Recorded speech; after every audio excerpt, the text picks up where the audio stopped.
Hello, the internet. It is Saturday, the 31st of May, 2025, and welcome back to the channel. Ghost camping. What the hell is ghost camping? Now, I thought the main thing that was plaguing campers in Australia in the national parks system was the booking system. If you remember when Marty and I were on our road trip, we encountered a pretty interesting saga in the Northern Territory. The booking system was absolutely shithouse. The website looks like it was made in the 80s and just a horrible experience. And therefore sites got double booked and triple booked and people didn't book and blah, blah, blah. I got this thing fed to my Facebook feed. Was it Facebook? It was somewhere this came into my feed. Yahoo News. Yahoo's a thing? By the way, this is a YouTube stream. I can see there are viewers on the other platforms. Wow, Kick, there's 4 on Kick, and there's a few on Beam. There's also, has Party been fixed? Party views are seeming, reasonable. It says 7 viewers. Look, if you are watching on those platforms, come on over to YouTube. This is a YouTube stream. If you're going to chat, I'm only eyes up on the YouTube chat. No other chats. Well, I can see them, but I'm going to focus on the YouTube one.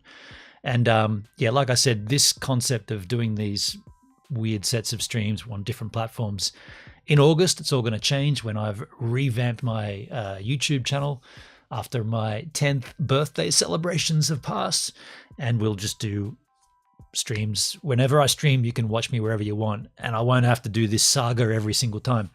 Also, I'm still using my, I'm going to say GH5. No, I'm not. I'm using my iPhone as my camera. Yo, Hendrik, how you doing, man? Can you stream to Yahoo? I don't know, dude. I didn't even know Yahoo still existed. How you doing, H-man?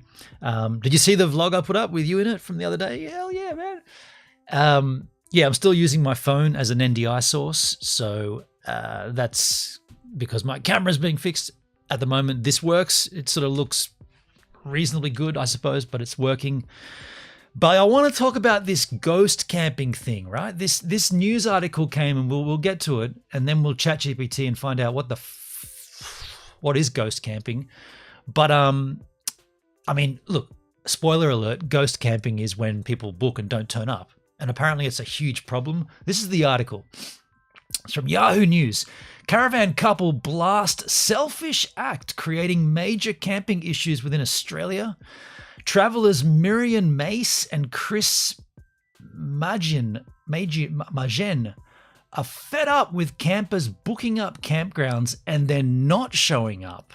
Now, at a pinch, maybe this is happening because the booking system is so archaic and people just, this is what I'm thinking, people just book as many sites as they can to ensure they get one of them. I don't know.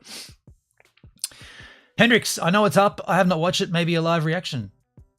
Maybe. We won't do it here on this stream. We might do it later on a Kick stream. I don't know. I'm pretty tired. I might be having an early night tonight. I know it's only 2 p.m., but I'm looking at that bed. I had a late night last night. So anyway, here is this good-looking couple. Look at his glasses. What's going on with those glasses? They're lenses that have like a... That's not the reflection in his glasses, right? Stop looking at her boobs and look at his glasses. What's going on with that? If that was a reflection, you'd see a camera in that. That's been photoshopped, hey? Like to have a little sunset action going on there. Either way, an Aussie couple who live full-time in their caravan have called out the influx of selfish campers who book out campsites with no intention of staying at them. So they don't even, wow, that's interesting. Ghost camping is quickly becoming a major camping issue across the country, and travelers Miriam Mace and Chris Magen told Yahoo News those guilty of it are ruining it for everyone else. Now, how could this ruin it? Like, if you book a site, and don't turn up, isn't that better for everybody else because there's less people there, right? Like, as long as people don't get billed, people wouldn't be... Let's say you're going to campsite A, and around the area there's also campsites B, C, D, and E, and you book all of them.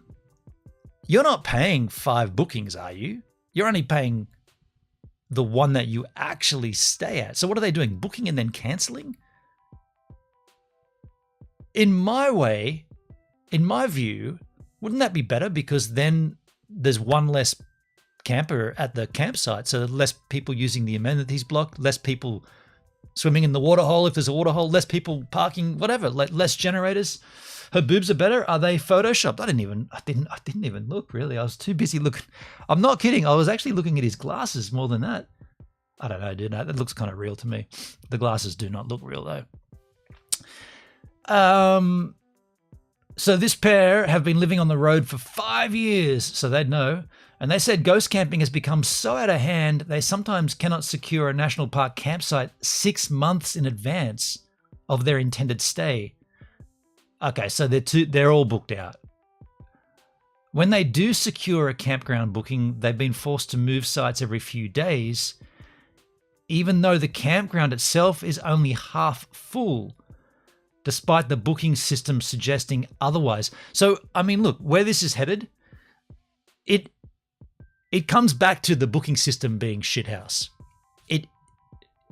If people are booking and not turning up, and then the campsite is reflected as we're full tonight, but there's heaps of vacant sites, then there's something wrong with the booking system, right?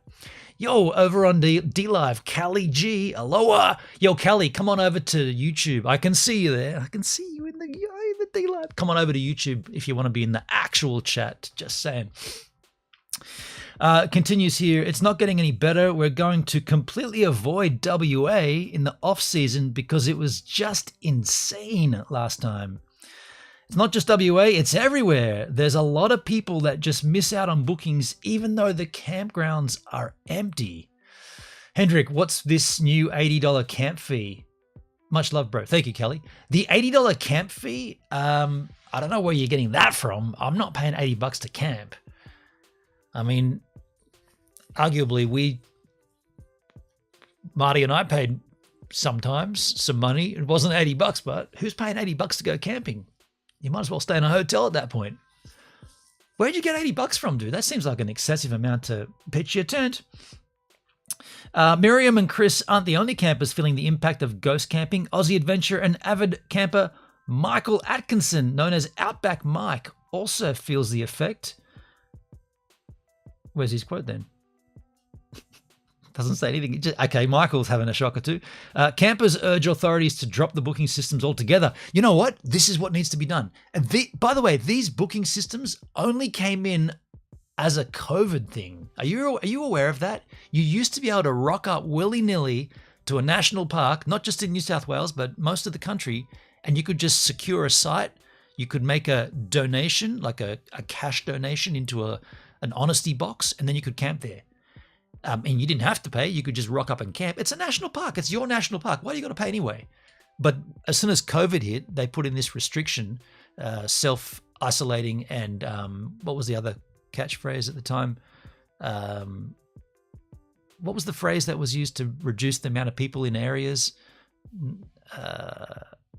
Dude, how can I forget this? It was everywhere. What's the phrase when they say we need to not socially distance? So because of social distancing, it was mandated that everyone that was camping had to book, and so they were traceable. Because if there was a cluster, then they could track where it started from and who was there and all that kind of stuff. You saw it on Twitter, did you, Hendrik? Okay. I'm not paying $80 to go camping. Hell no. So the campers have urged authorities to drop the booking systems altogether. Right on. State government national parks are adopting different approaches to tackle ghost booking. New South Wales proposing a hike in campground fees. Yeah, that'll fix it. Just charge more. Whenever there's a problem, the solution is just charge more money, you know? That may deter campers. Yeah, but... Come on. Queensland is leading the charge with the strictest regulations, introducing a $322 fine for campers who don't show up to honor their campsite bookings. That's fucked. If you get fined because you don't make it to a campsite, that takes the fun out of camping, right? And that also leads to speeding, bad decisions, arguments with family, All kinds of rubbish will happen because of this. You're going to get fined because you don't rock up to your campsite. That's just awful. Campground booking systems were introduced during the COVID-19 pandemic, bingo bango, and now life is back to normal. Well, not if you read the news. There are still, there's a new variant. It's called the hubada hak hak variant. It's come from Zimbabwe. Many campers are urging authorities to drop them now as a simple solution to eradicating ghost booking. Yeah, of course, if you don't want ghost bookings, just remove the booking. That might be why people are doing it. People might be ghost booking as a stand against the booking system. This person says the booking system needs an overhaul. It wasn't that long ago when national parks and campgrounds were free, bingo bango, and it was first come, first serve. It would be great if it could go back to being free, fully. Miriam said, but not if they're going to be able to charge $322 if you don't rock up. There's no way it's going free if that's the case. Authorities are clamping down everywhere. A lot of it seems to be about revenue. No shit, Miriam, you've got it. You've nailed it. Something just has to be done. It's making traveling really not fun. Quite stressful, to be honest. Oh, hashtag van life. So there's the situation. Now, I also want to pull up ChatGPT because, as you are aware, it's very informative.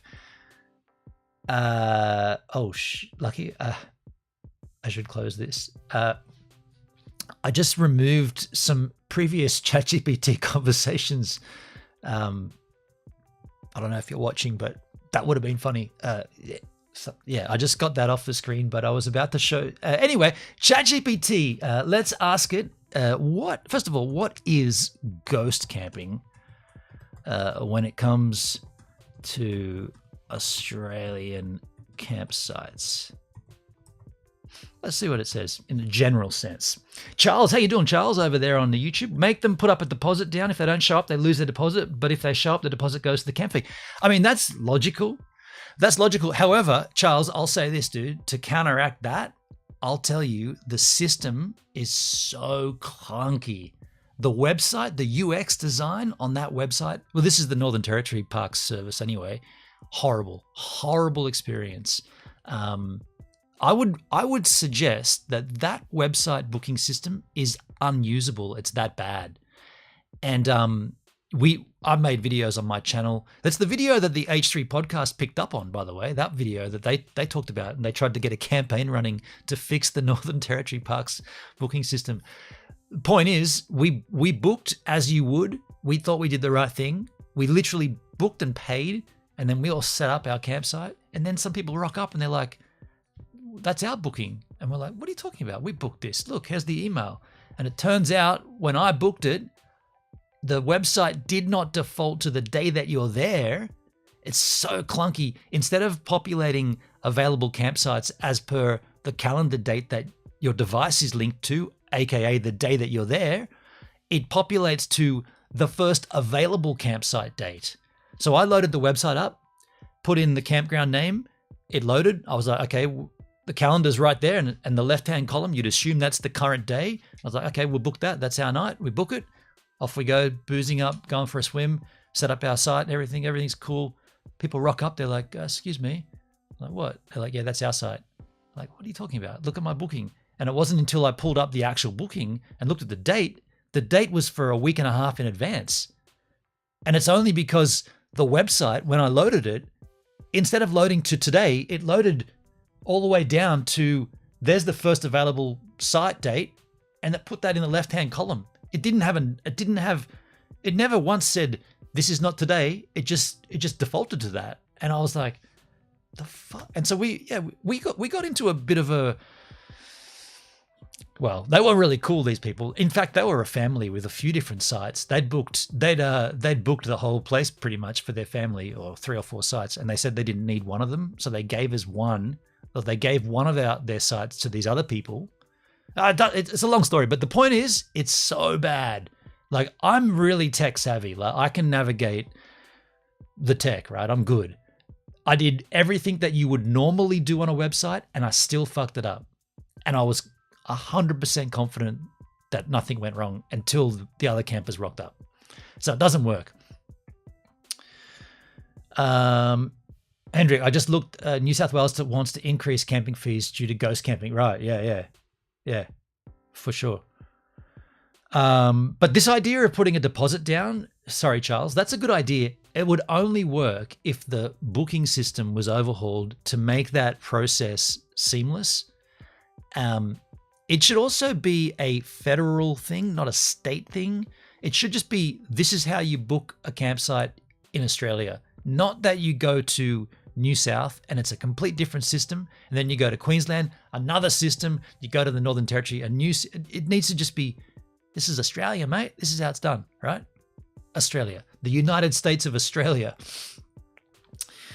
Says here, ghost camping in the context of Australian campsites refers to the practice of reserving a campsite, often in high demand locations, without actually occupying it. Or leaving gear behind, like a tent or chairs, to make it look occupied, even though the person isn't staying there, or may return only occasionally. But they're paying for it, right? They're not doing this and like, how's this working? They're paying for it, right?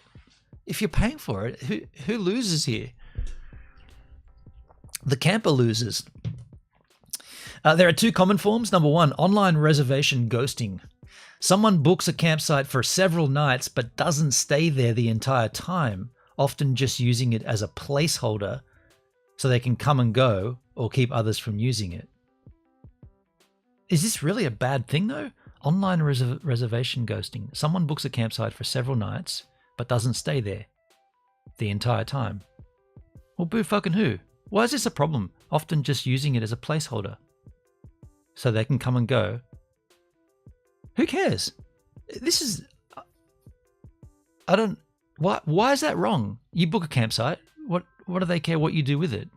You're either there or maybe you're out hiking or you're kayaking or something. What?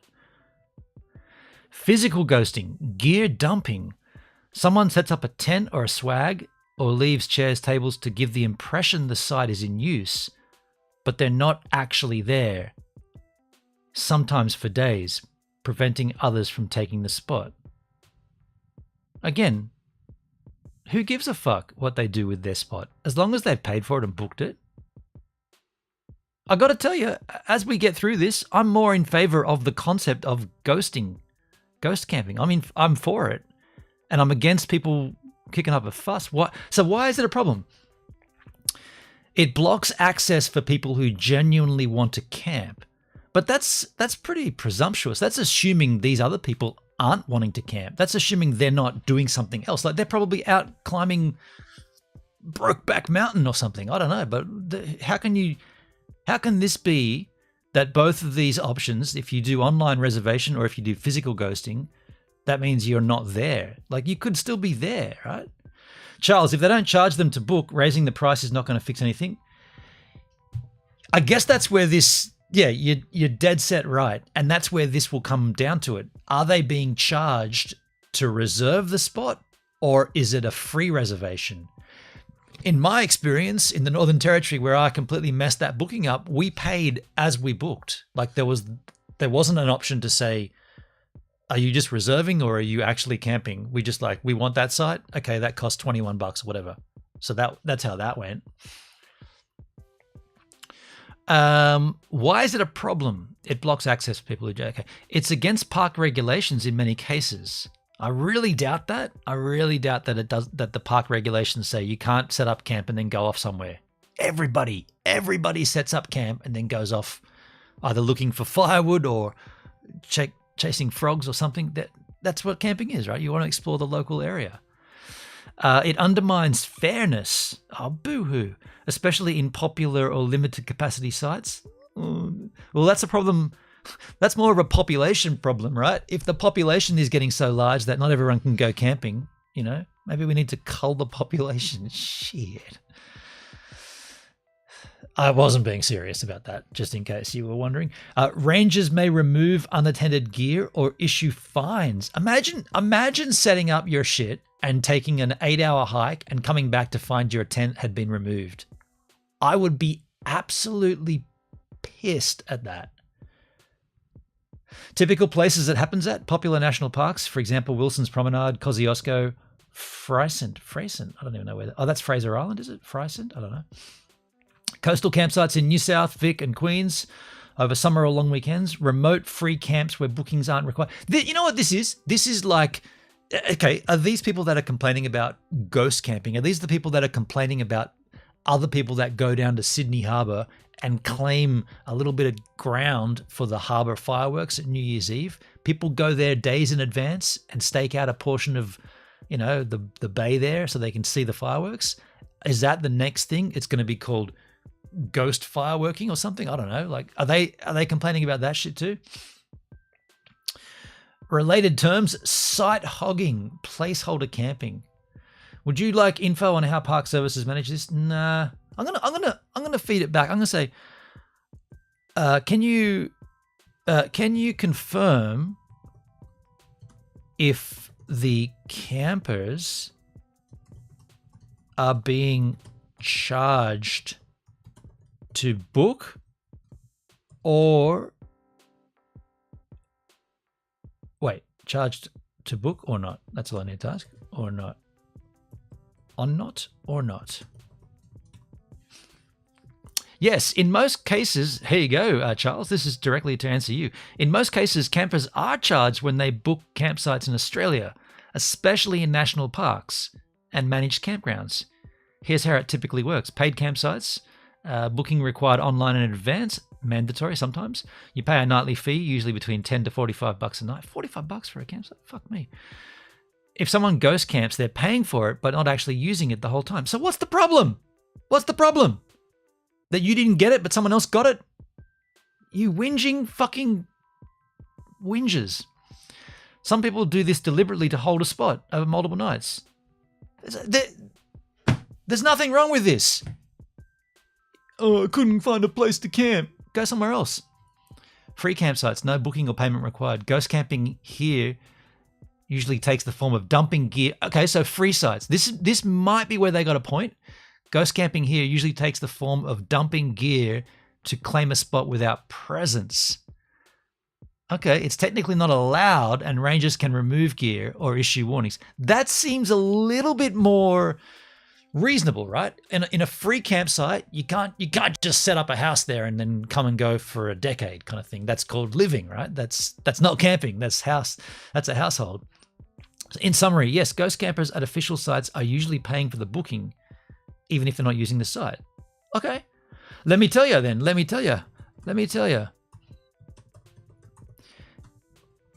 then. In the case of paid sites, I really do not see what the problem with ghost camping is. Whose business is it what anyone does with their campsite?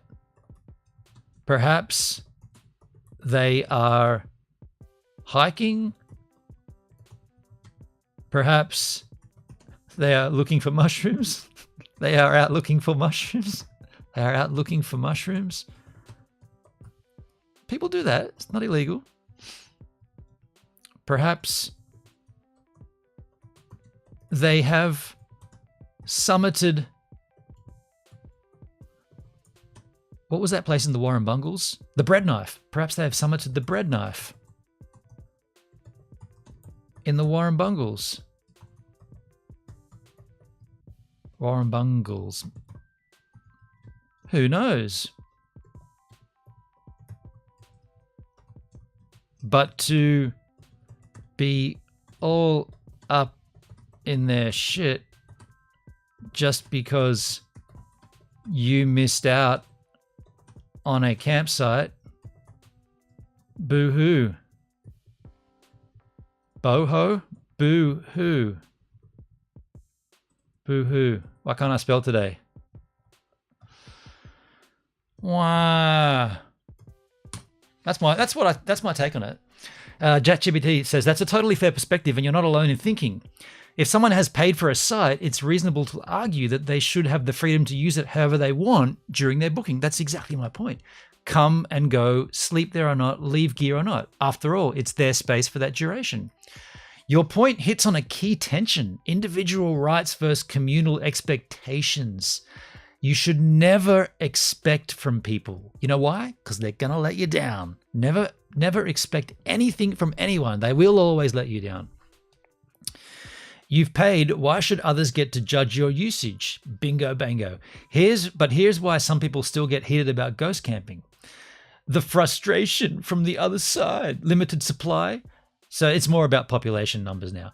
At places with only a few sites and a huge demand, like the Warren Bungles or the Wilson's Promenade, some campers feel blocked from ever visiting because others book out prime dates, even if they're not using it for them, even if they're not using them fully. Well, how about this? You start booking earlier then. Look around you. If you can't find a site, maybe you got to look somewhere else, or you got to come back and say, well, we can't go to the Warren Bungles this campsite or this season. We'll go next season. We'll change the calendar date. As difficult as that is in the UX, just change it to 2026 and maybe you can go next year. Mushrooms for a filet Wellington. A filet Wellington.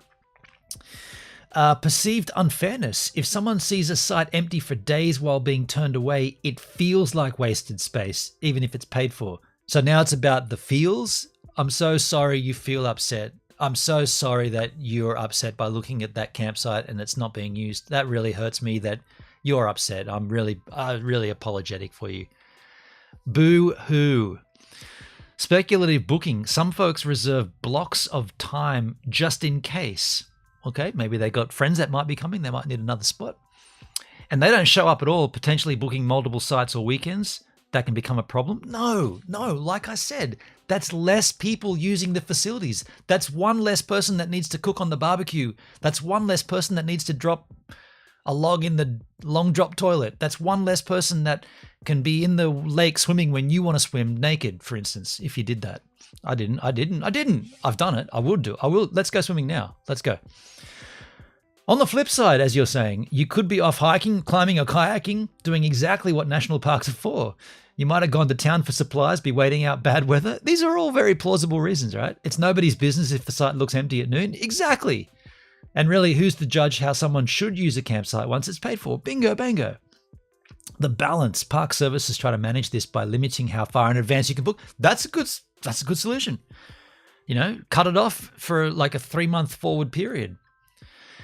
Capping consecutive nights. Yeah, I mean, in some places, you know, depending on what's there, like if it's just a lake, how many days on the lake do you need? Like maybe the day to get there, then the day to chill there, and then the day to leave. You'd probably only need 3 days at the lake. But if it's a spectacular 5-hour hike to a massive rock formation, you might need a few more days because you might need to hike and stay there and then camp overnight and come back. You might need more time. But depending on what the actual national park holds for you.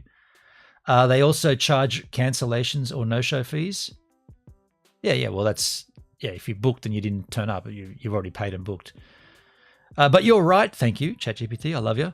If someone paid for the privilege to leave their gear and did not sleep there every night, that's part of the freedom they paid for. You know what this is like? This is like saying you can't buy. This is stretching it a little bit, but just bear with me. It's kind of like saying you can't rent storage container unless you're going to put storage in it. It's kind of the equivalent, right? Like Kennard storage containers, right? They're in most towns, most cities. They're limited. You're not allowed to use them unless you're going to fill them right up. You bought a storage container and you're not going to fill it up. That's it. You can't rent that space. That's as dumb as that sounds. That's kind of like what this is. Your last line says it all. Perhaps they're out summiting the bread knife. Exactly. That's what this place is for. Bingo, bango. Would you like me to dig up the specific policy wording from New South Wales Parks or other systems? No, because that's too specific to New South. I really want to. I want to find out. I want to find out if people. How do I word this? If are people. Hang on. Aren't people happy that if less people who booked are actually at the campsite then all the facilities are used less and therefore more accessible. I'm wording this terribly, but I'm getting there. More accessible for those who are there. Is that doesn't, you know, I'm trying to get at, like, if the place, let's say the place can book 20 people and only 10 turn up. Well, then there's 10 people that aren't there. That's 10 less yahoos running around and 10 less kids kicking balls and shit. It's better that there are less, I was going to say cunts, less people around. It's Australia. It's better that there are less people around, because then it's less crowded, right? It's less crowded. Devil's advocate here. Yes, that's a very rational take. Thank you, ChatGPT machine. And it highlights something that often gets lost in the outrage over ghost camping. Fewer people physically present equals more space, less crowding, and less pressure on shared. You know what? You know what's going to happen? This is what's going to happen. They're going to start charging more. They're going to say, now we're going to have to put more campsites in these areas. So you're going to get more people there. It's going to cost you more, and you're going to be able to stay for less time. Is that what you want? You want more people in this smaller area. You want a more expensive holiday for you, and you want to be able to stay less amount of time. That's what you ghost camper, that's what anti-ghost campers, that's what you're going to get. That's what's going to happen. They're going to charge you more, they're going to put more people there, and you're going to have less time there. That's shit, right? Idiots. Shut up about this. If you want this to go away, stop talking about it. Yeah, fewer people physically present equals more space, less crowding, and less pressure on shared facilities, less stress on the toilet, showers and bins, walking trails and picnic areas, noise levels and environmental wear, water resources. These are all good things, and people are complaining about it. You're absolutely right. From the perspective of those who are there, fewer actually people often means a more enjoyable and peaceful camping experience. Right on. So why the fuss then? It really boils down to scarcity and perception of fairness. Again, this is the I don't feel good. I'm upset. You've offended me. This is what this shit is. I'm upset because that campsite looks like it's vacant and I wanted it. And therefore my feels are upset. Get over it. It really boils down to scarcity and perception of fairness, not actual crowding. People see a booked out site and imagine it's full, only to show up and see empty tents and no people. The anger is less about the number of humans on site, more about the feeling of exclusion. Boo-hoo! It's a case of, why couldn't I book that site when nobody is even using it properly? Fuck, man. As you point out, maybe the site being underused is actually a good thing for everyone. I think totally it's a good thing. A solid argument, especially in places trying to balance conservation and tourism. TLDR, you're absolutely right. Fewer people physically present equals better experience for everyone. The outrage is often based on emotional reactions to booking scarcity, not practical impact. Let me know if you want to explore other. I don't care too much for that. Let me just put this out there. I'm right. The internet's wrong. ChatGPT, it agrees. You know who also is wrong? I found some videos on YouTube Machine. I want to look at them and laugh at them. Here's one here from a channel called Steve.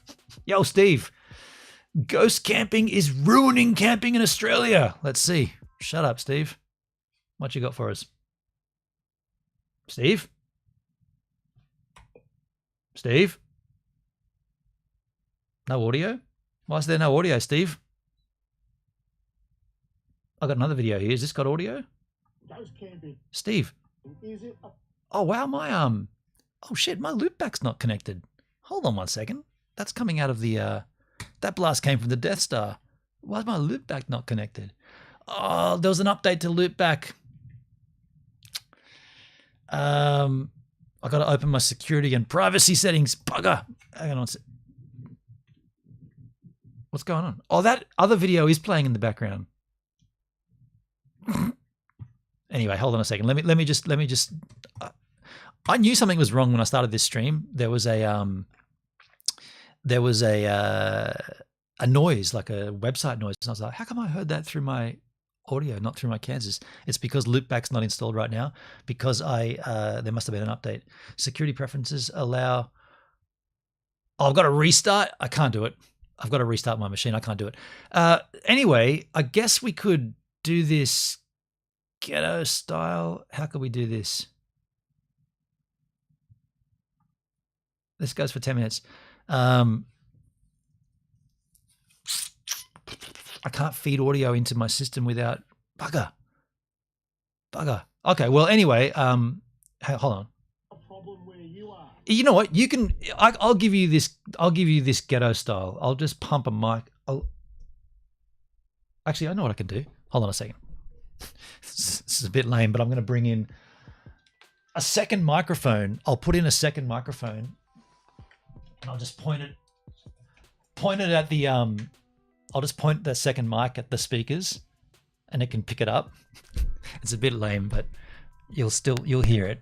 You'll hear the audio come through this. Yeah, this microphone will pick up the audio, and this one will stay here. All right, at least we got some audio going on here. Okay, so let's make this full screen. How to stream without a audio source. Full screen. Here we go. Ghost camping, is it a problem where you are? Starting to become a problem here. When I say here, I mean in my hometown of Kahuna. If The Big Kahuna. you're a local, you call it Kiena. Big Kahuna bird. It's a small, rural, agricultural town like many other agricultural towns around Australia. It's primarily a dairy farming country. Here you don't really need to have a calendar as such, because you know when public holidays are coming, because everyone's phone reception all through the town just dies. And it dies because there's just so many more people in the town. The town, most of the time, and this is like any other town that's around Australia, small little towns that have got some really attractive parts about it. Like, This guy seems pretty cool, pretty legit.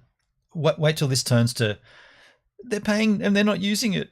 That's what this goes to. He's going to complain that people are paying and not using their campsite. So the town still gets the money, but he somehow found a way to complain about it. Far out. we have with the Murray River right here in the Gunbower Creek. The Gunbower Creek surrounds the largest inland island in the Southern Hemisphere. So there's got to be a draw card here, and every single public holiday, people flock to this area for camping, which is just great because it brings money to the local economy. Okay, the money comes in. Good thing.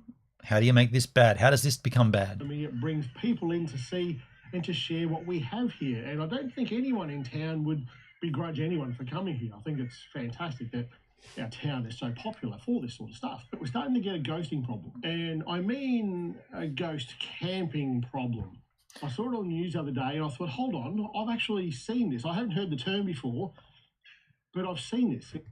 So this gentleman didn't think this was a problem until he saw it on the mainstream news. Okay, now it's becoming clear. In fact, I see it every single long weekend that happens here and school holiday. The more I researched, the more I've worked out there's actually The more he watched A Current Affair and shows such as 3 types of ghost camping. The first one is where you have to pay to actually camp. So Yes. like national parks and stuff in popular areas where you have to reserve a place, pay to camp there, and something happens and you just don't turn up. And that campsite then is being registered for someone, reserved for someone that didn't turn up, and you can't go use that spot even though no one's there. but it's been paid for. That was a paid site he's talking about, right? To reserve That's a paid site. actually camps Wait, he said this. of ghost camping. The first one is where you have to pay to actually camp. Okay, so he's complaining about people that pay and don't turn up. Lame, right? They're still paying again. And he even says, and you don't turn up for whatever reason. He doesn't say they intentionally don't turn up. He even claims it. They could have been still traveling. They might not have been able to get there on time. There could have been traffic. They could have had a flat tire on the Undadatna track. They could have hit a kangaroo. They could have had a baby that's crying all day in the car. They needed to stop and get coffee. They ended up staying in a motel. Anything could have happened, but they still paid. Really? You're going to whinge about that? You whinging whinger. So like national parks and stuff in popular areas where you have to reserve a place, pay to camp there, and something happens and you just don't turn up. And that campsite then is being registered for someone, reserved for someone that didn't turn up, and you can't go use that spot even though no one's there. That's one type of ghost camp. And for that sort of ghost camping, I think there's always exceptions to. So it's okay? So that's okay then. So here we go. What's the point of this video then? He just says it's okay. And for that sort of ghost camping, I think there's always exceptions to that. I get when you reserve a spot and you get crook and you can't go, or Okay. something like that happens. That's here or there. That's where this video should end. That's where this video should end. But somehow he's going to make this into an issue because he's watched the mainstream news. Fuck. I don't think, you tell me, if that's a big problem. It's not. You camp. The second type of ghost camping is where there might be, say, 10 spots right here, and you want to camp alone. So you book out the entire lot, pay for the lot, and take one spot. Therefore, you've got no neighbours around, and everyone else misses out. So you've paid for 10 spots. You've made a big booking, and you only need a small area. You're paying for 10 sites and only using one. That is a blessing. If rich people can do that, that's a blessing to the area. That to me is a little bit jack. And you're not really a team player, are you? I think. Hey, dude, there's no team. It's every man for themselves, man. There's no team here. We're not all kumbaya. There's no team. It's every man for themselves. Just go for a drive on any road in Australia and tell me we're all part of a team. We are not part of a team. And you're not really a team player, are you? I think those sort of people, well, that's a problem as well. Let me know what you think about that one. That's not what we have here. We don't pay for camping here. Okay, so this is a free camp. This is the only time when ghost camping could potentially be lame in the free camp areas. And then it comes down to, well, what are they going to do to change that? They're going to start charging you in the free areas. They're going to stuff more campsites in. So there's going to be more people there. They're going to charge you more, or they're going to start charging you. So you're going to be paying more than you paying nothing. You're going to start paying, and then they're going to cap the amount of time you stay there. So the more you kick up a fuss about this, the worse it gets for everybody. Right now, everybody's still earning money off campsites.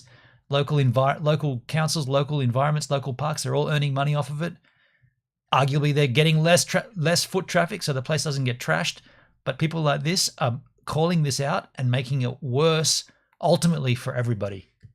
We're here, even the national parks that are part of the forest where I am, you don't pay to camp here. It's all free camping. What we have here is the third type of ghost camping, and that is when people rock up, set up their camp, and then piss off again, just so they've got the spot reserved. We're actually from the... Dude, that in itself, that literally is what camping is. You secure your spot. Everybody does it. Are you meant to secure your spot and then not go and explore the area? Are you meant to just rock up and go, this is our campsite. Don't go outside that boundary, kids, because we need to be here. We have the spot, but we need to stay here. We need to be visual because otherwise people are going to get offended. Fucking stupid. They show this vision of a camping dude. How do you know he's not out hiking? How do you know he's not... He might have ducked into... The car's not there. He might have gone into town to do a load of washing. He might have gone into town to pick up some coffee or some sausages from the local butcher. He's not there, but he's set up his campsite. What's wrong with that? That's camping. Their camp and then piss off again, just so they've got the spot reserved. We're actually from the Gold Coast before we moved down to here, and where we lived on the Gold Coast, there was a great big park to take your dogs for a walk. Kids can play in the water. Sounds lovely. Sort of stuff, and there was probably like 10 to 15 little picnic areas. And every single Saturday and Sunday, we used to joke about it all the time that the mother or the father or in the family or the uncle or whoever would get there in the morning at like 6 o'clock in the morning because little Johnny was having his birthday party at midday. And he would sit there or she would sit there at the table with an esky and a book or whatever and just reserve that table for the entire time. And honestly... So what he's saying is this is not a new thing, right? Reserving spaces, like I said, for the Sydney Harbour, I was going to say Olympics, for the New Year's Eve fireworks, this is commonplace. Ken Hendrick, the Gold Coast sucks. Come on, man. You Brisbane versus Gold Coast crew. I had no problem with that. So he had It's no kind of problem. just- He had no problem with reserving sites back when he was a kid, but now there's too many people now. It can't be done now. Sit there, or she would sit there at that table with an esky and a book or whatever, and just reserve that table for the entire time. And honestly, I had no problem with that. That's Until I saw A Current Affair with Tracy Grimshaw, and she told me this is the biggest problem facing camping in Australia. Now watch these 4 ads in a row and come back to hearing. Here comes Creaky to tell us what's wrong with camping. That's all you need, right? kind of just like God, my parents did it, their parents probably did it. You're there though, and you're minding that spot, and someone can come along and interact with you as far as, hey, can I just sit down here for half an hour for a coffee, or whatever the situation. So you have to. So his problem is that if you're not there, it's not the same. If you claim your site and go away, that's so dumb, right? So you got to bring a decoy person camping. You got to bring there's got to be a designated campsite holder. The rest of you get to go and scale the bread knife and observe the massive view from on top of this rock plateau. But one person has to stay at the campsite so people like this aren't offended. So stupid. Is you've got someone there to talk about what's actually happening. But what happens here is people come in, bring their caravans and stuff in, park them up in like the best spots in the bush. They know where they're going. They've got a nice little outlook onto the Murray, or they're smart campers, is what he's saying. onto the Gunbower Creek. There's still some phone reception, so you can still talk on the phone and look at your Facebook. And it's a pristine spot for them for that long weekend. And then they just leave and go to work or whatever the situation is. So you don't know what they're doing. You've just acknowledged that you don't know where they go or what they do. And why should you? It's none of your business. You big fat buffhead. And no one can use that spot. In fact, I've seen places where you could fit probably 8 to 10 campsites in one spot, and they put up tape around it so no one can get in. And no one's actually in there. That's a bit extreme, putting up do not cross tape. There could be a dead body there, I guess. But that's a bit extreme. What would you do? I see in What would I do? I'd mind my own business, is what I'd do. Unless they invited me over there to have a discussion about it, I'd mind my own business. I certainly wouldn't make a YouTube video about it. Now, there's actually a fine for doing this. The depriving genuine campers. The change has been brought about as a DESI. As DESI says, the issue has been depriving genuine campers the opportunity to enjoy national parks. Following the change of regulations, campers in Queensland will now be subject to an immediate fine of $322. This is the amount we found before, and a maximum penalty of $3,222 in addition to potential legal action. So because people have made a big deal of this, you can get fined for rocking up to a campsite, securing your spot, and then going for a hike. Are you hearing this? You can be fined up to $3,000 for rocking up to a campsite, securing your spot, and then going for a hike and not staying in the campsite. Absolute madness. Since its introduction they have to just get rid of the booking system, go back to what it was like before COVID. This has only been a problem since COVID. Let's find that out on ChatGPT. I'm pretty certain that's true. One of these three things. Let's do that right now. Let's pause for a second. Let's do that right now. Let's find the GPT machine. It's back here somewhere behind. Okay, let me say, is it safe to say, by the way, you're going to hear my keyboard tapping because that microphone's on. Is it safe to say this has only reared its hideous head,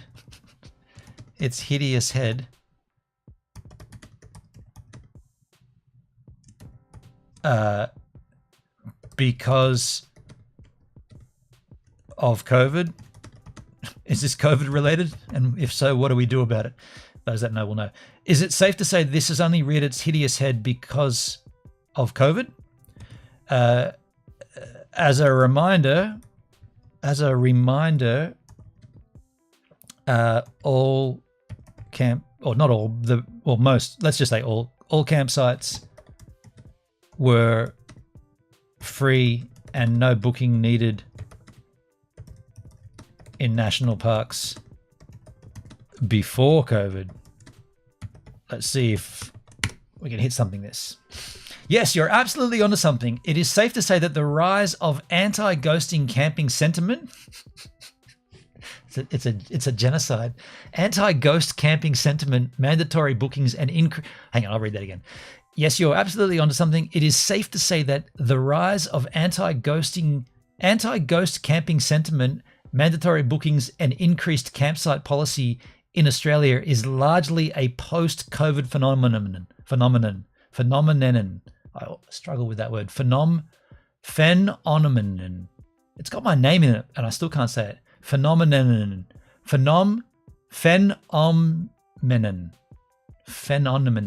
Fuck that word. Here's a breakdown. Before COVID, pre-2020, many national parks campgrounds were free or operated on a first-come, first-served basis. Even in paid sites, booking systems were often optional or low tech. That was the honor system. You put a couple of bucks into a little envelope, drop it into a long drop little letterbox thing, and you're good to go. Campsites were less regulated, especially outside peak holiday times. Ghost camping wasn't really an issue because people just showed up, found a spot, and pitched a tent. If a site looked empty, you used it. Simple. Why can't it go back to that? Post-COVID, 2020 onwards, contact tracing and controlled capacity during COVID lockdowns meant parks began requiring online bookings for all campgrounds, even free ones. Hendrik says, phenomenon. Phenomenon. Phenomenon. Phenomenon. That's what that says. Phenomenon. Phenomenon. That's funny. It's not that funny, but I'm underslept.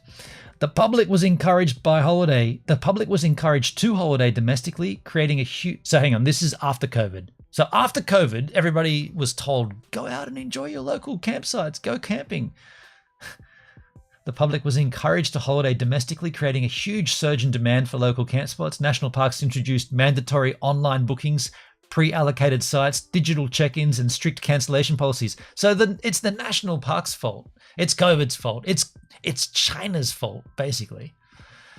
Suddenly, campsites were booked out online, yet people would still see half the spots empty, fueling resentment. Okay, so what's changed? It's not the behavior that's changed. It's the perception. Again, it's about the feels. I just want to tell you how it feels.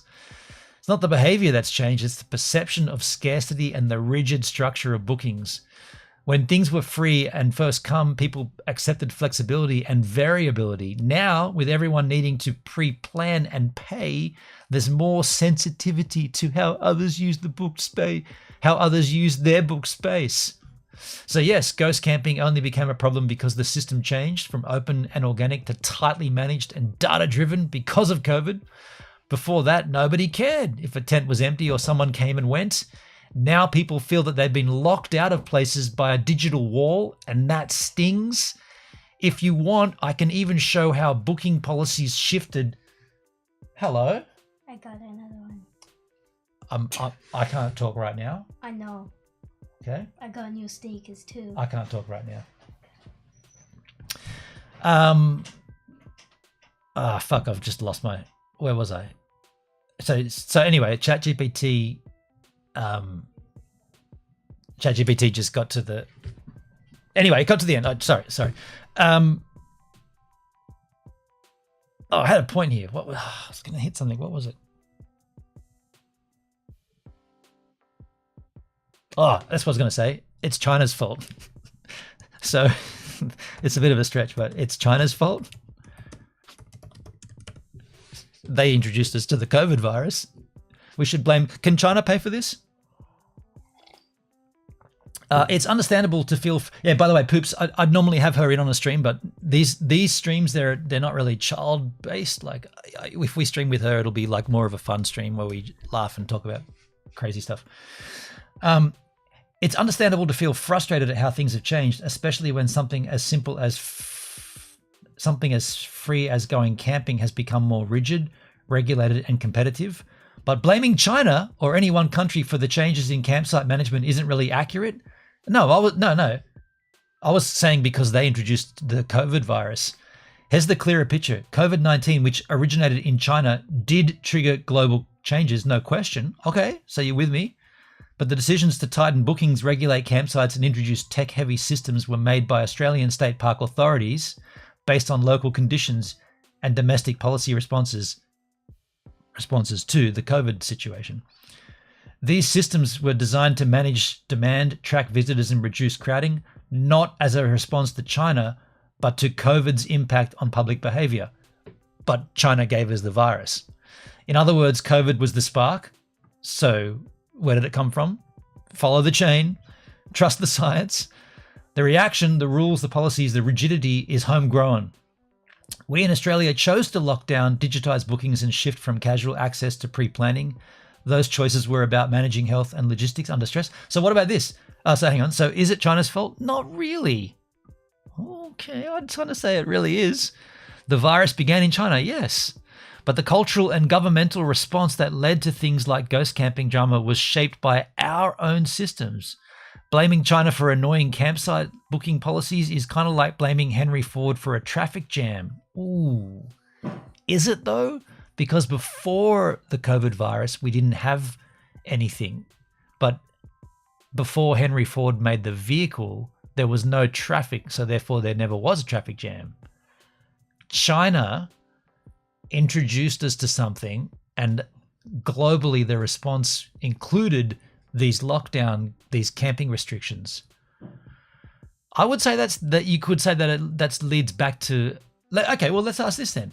So if COVID didn't happen,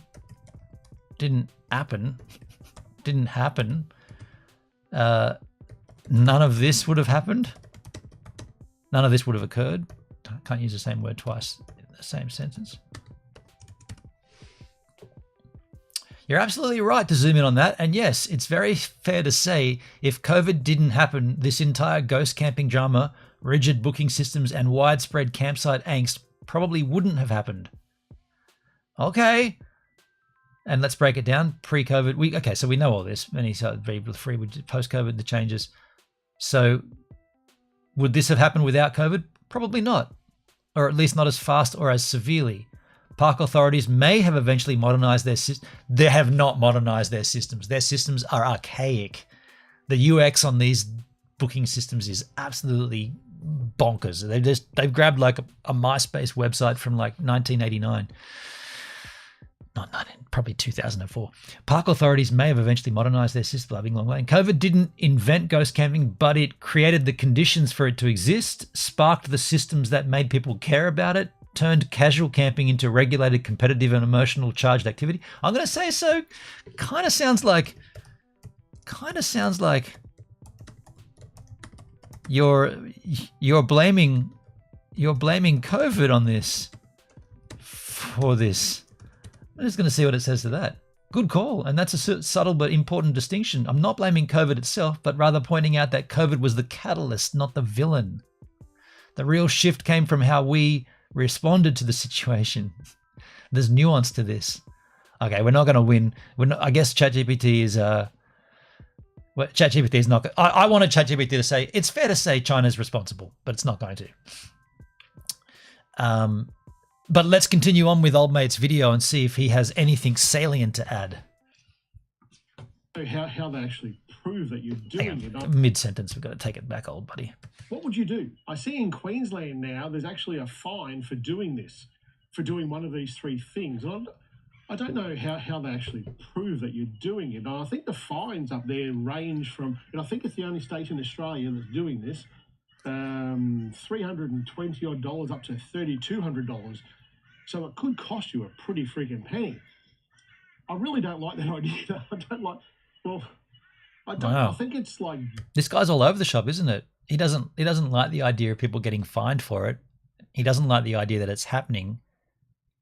So where do you stand on this? It's good or it's bad? DELP or someone like the environmental group, like State Forest Management or whatever the hell the abbreviation is for Queensland, I'll put it there. They're the ones who have to enforce it. So you've got people out there who are forestry managers who are now out there fining people for ghost camping. Now today is the 1st is the 1st of November. So it's Friday. Melbourne Cup Day is next week. So Tuesday in Victoria is a public holiday. So I expected to find people out here for the extra long weekend, the Friday, Saturday, Sunday, Monday, Tuesday. Never expect from anybody, dude. That's your problem. That's the problem here. You expected this from people. Why would you expect things from people you don't know? These people that are camping, they're not your friends, they're just other Australians. Why would you have expectations of them? You're going to let yourself down. You cannot expect people to do things just because you think they should. We're all free to wear sunscreen. Long weekend. And there's plenty out here. There's plenty of people out here camping, which is great. What? There's also quite a few ghost camps out here This guy reminds me of Jay Boston. He's all over the shop. He's all over the place. already. For me, It's blue shirt guy. It's literally blue shirt guy. He's just, man, what a rambling sentence that was. He just went around in a big circle. Listen to this. is the first All he talks about what day's coming up. teenagers who are now out there finding people for ghost camping. So today is the 1st of November. So it's Friday. Melbourne Cup Day is next week. So Tuesday in Victoria is a public holiday. So it should be busy. I expected to find people out here for the extra long weekend, the Friday, Saturday, Sunday, Monday, Tuesday. Okay. Long weekend. And there's plenty out here. So, right. Okay, so what you expected happened. Okay. Plenty of people out here camping, which is great. There's also quite a few ghost camps out. So there's plenty of people out here camping, but there's also not plenty of people. He needs more blankets and he needs less blankets. It can't be both. He needs more blankets and he needs less blankets. You know the quote, right? This is comical. Here already. For me personally, I don't really care. For me personally, I don't really care. Yet here's a YouTube video for 9 minutes just of me talking about it, rambling and ranting because I saw it on the news. Fuck. So dumb. I don't give two hoots about it. I generally camp on my own. My setup that I camp with is... Well, if you don't care, what are you doing, man? Why would you do this? Why would you go out there and make a video about this if you don't care about it? Oh my God. When I've got the camper trailer, it's still a pretty small setup. If he's going to sell us something, if he's going to say, and I've got an affiliate link for something in my about section, it'll be like, this is all just for an ad. I can go pretty well anywhere and get away from the big caravans and the big trucks and stuff and the big groups. But for plenty of other people, if you're watching this and you camp with a group of people, you camp with a caravan, I put dollars to donuts that you find this happening wherever you are in Australia. Someone comes out, sets up, and then nicks off, and you can't use the spot. Such a bad thing for you to do. So terrible that you went camping and set your tent up and then went off and did something. That's so horrible. You're the camping bastards. I can't believe you went and explored that gully or that ravine, or you went up that hike. I can't believe you should have just set up your camp and stayed in that campsite so everybody knew you were there. It's so horrible. Sounds to me this thing's a media beat up. Kind of. That's what I'm hearing. Yo, Charles, Henry Ford invented the assembly line. Right. And they're going to come back the day after that or whatever to use the spot for the weekend. There was a term that we used in the army. It was jack. It was when you go jack on your mates. When you're being a bit selfish about stuff. If you went and made yourself a brew, a coffee, and you're there with a few people and you didn't make them a brew, that would be a jack brew. If people are going out there... Well, dude, we're not in wartime.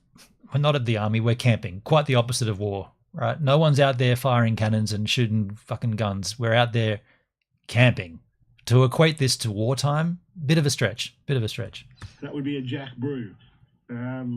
If people are going out there doing some work and you're off there skiving away, not doing your job, you'd be going jack on your mates. So he's going to say if you come and secure your campsite and then go off to a hike, you're jacking off. You're jacking off all the other campers. Shit. It's kind of what this is going to say. Is that what he's going to say? Hope he doesn't say that. I think you get the idea. This here, I think, is going a bit jack on the rest of the community. Say it. There's a term that people use, and I freaking hate the term. That's un-Australian. I just hate that term. Oh my God. But if anything fits it, this is pretty close to fitting it, eh? listen to what he's saying. He literally is saying, if you secure your campsite and then go away from it and do something else, you're un-Australian. If you go from your campsite and explore the area, you're un-Australian and you're jacking everybody else. What is going on here? Why would? And he also says he doesn't care about it, but here we are, 7 minutes into a 9-minute video. So I'll put the scenario to you. You've got a camping spot that you go to regularly in your hometown or out just outside of your hometown, wherever it is, somewhere that you like to go regularly. And you get there and there's a camp set up and there's not a soul in sight. And you go back the next day and it's still... It's at that point you go, okay, well, I'll go somewhere else. And by the way, just who does he think he's aiming this video at? Like the people that he's talking about, like they're all campers, right? Like it's the same group of people. We're talking, he's making a video addressed at campers using the campsites. It's the same people. Like we're all there doing the same thing. We're all out there camping together, right? It just occurred to me, like who's he targeting this at? Is he gonna stand on his ground and call out like people, or is he gonna just generally say all campers suck because this happens? That would essentially be him saying he sucks. It is somewhere that you like to go regularly, and you get there and there's a camp set up and there's not a soul in sight. And you go back the next day and there's still not a soul in sight. When that happens to me, I just assume people are out doing camping stuff, trekking, whatever. Set up a ghost camp there. There's no chairs and tables and stuff out. There's just a caravan sitting there or a tent sitting there. Nothing is out to be taken, so you can't just, no one can like pilfer it from them. It's absolutely someone who is set up to reserve that spot. I've seen different comments on it's also kind of strange that the sites that he was showing as examples of that, there's heaps of space all around it. It's not like you couldn't find your own spot. Like in this instance or in these examples, there's ample space by the look of it. Yeah, people come across a campsite that's unattended. It's clearly just set up to reserve the spot because... Hey, Comtech, how you doing, man? Comtech, we're over on YouTube right now, but good to see you on Kick, man. How's it going? Value there besides a tent or something like that, and people go, I'll just pick up their rubbish for them. I'll score myself a tent. I'm not condoning that. I'm just curious as to how do you handle it. So he's essentially, without saying it, he's basically saying if you see that happen, you can feel free to steal everything that they have. That's a stretch, dude. I'm not condoning it, but what would you do? Would you take their tent? Like that's pretty lame. For me, there's a big wide open bush here. At this time of year, it's getting warm. It's cooler in the morning, as you can tell, but it certainly gets warm through the day. So it's not exactly a pristine time of year to go. But in Easter time here, where I'm standing here, there would be 5 or 6 caravans behind me here because of where I am. It's just out here on the Murray. And believe you me, this place gets incredibly busy at that time of year. Easter is crazy busy. So then ghost camping would benefit here. If it gets crazy busy, his words, wouldn't it be better if like out of say 30 campsites, maybe 10 of them were ghost camped? That's 10 people that aren't there. More than 10, no one camps just individual. There's always kids and families. So that's like out of potentially 50 people, maybe there's 20 that aren't there. And so therefore the facilities aren't being used. Like I said earlier, right? Would you steal a caravan? I wouldn't. You wouldn't download a car, but I'd download one. I fucked that up, Hendrik. Is that what you were lining me up for? No, you would have said you wouldn't steal a caravan. No, but I'd download one if I could. That was awesome. That was such a cool meme before memes were a thing. Does anybody know that? Does anybody remember that? There was a in Australia at the beginning of when you rented a video and you started playing it, they had a piracy warning, and the warning was a real Australian voice comes over and goes, "You wouldn't steal a motor vehicle, you wouldn't steal a boat, you wouldn't steal a building." And then it cuts to like someone stealing a movie, downloading. It says online piracy is illegal and it's a crime. Don't do it. There's like this PSA thing, and someone made a video, someone made a response to it and said, and it came on and said, "You wouldn't steal a car," and then someone goes, "No, but I'd download one if I could." That's it. That's what you were doing, Hendrik. That you wouldn't steal a caravan. That's it. But I'd download it. So, how do you deal with it? Is it a problem or is it not a problem? It's not. Queensland, they're the first state to... Dude, in the same sentence, you said it gets super busy here.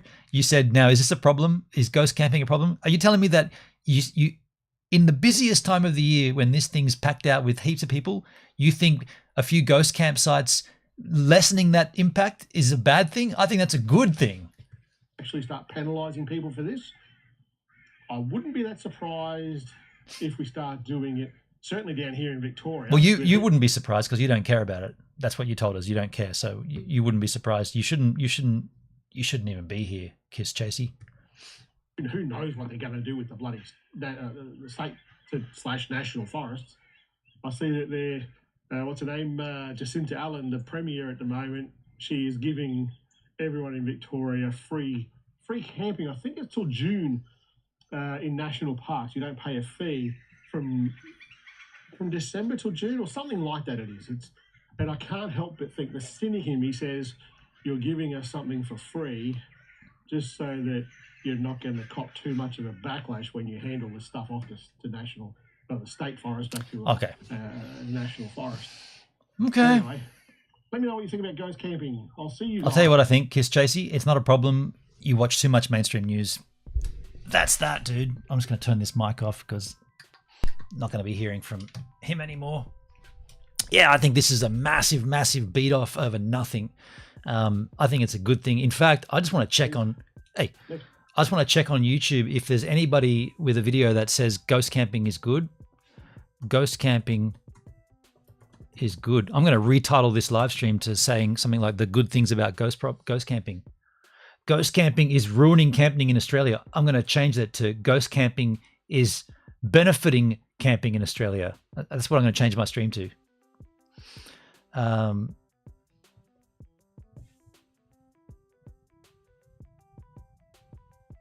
Nothing really about it. Nothing really about it here.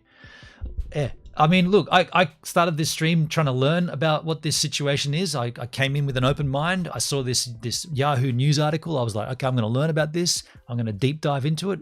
As we deep dived in, I found my response to this was, this is a good thing. There's no, if you're upset because you feel like you're losing something or you're missing out on something, well then I don't really care, and no one else should care what you think, because you can have your feelings, you're entitled to them, but should it change everything for everybody else? Hell no. And if you're camping, how am I trying to do this? You wouldn't steal a campsite. No, but I'd download it. Hey, thanks for being here on the stream. I'm going to bed. By the way, yeah, right. Okay. I'll see you soon.